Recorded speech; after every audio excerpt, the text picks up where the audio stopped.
unë filloj të ha ushqim pasi dielli ka lindur dhe përfundoj mbylljen e ushqimit pasi dielli ka ikur.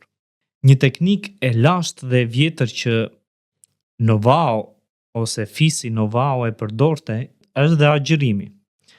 Agjërimi, edhe pse nuk na thuhet pas here, ka gjithmonë gjëra pozitive, por ka dhe gjëra negative. Ndoshta kjo është era e parë që po dëgjoni këtë pjesë mbi agjërimin. Agjërimi të ndihmon procesin e tretjes dhe e fuqizon pjesën e sistemit të tretjes, duke marrë më shumë burime dhe qarkullim të madh gjaku.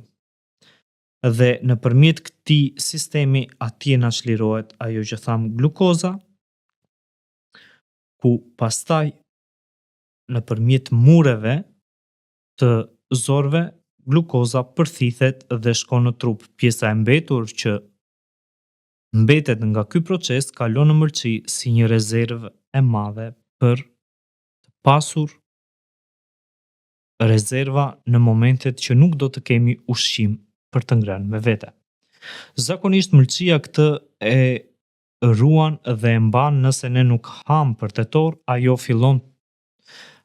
gjatë këtyre tetorëve fillon ta konsumoj këtë glukozë dhe nëse i mbaron, çfarë bën? Fillon të kërkoj yndyrat.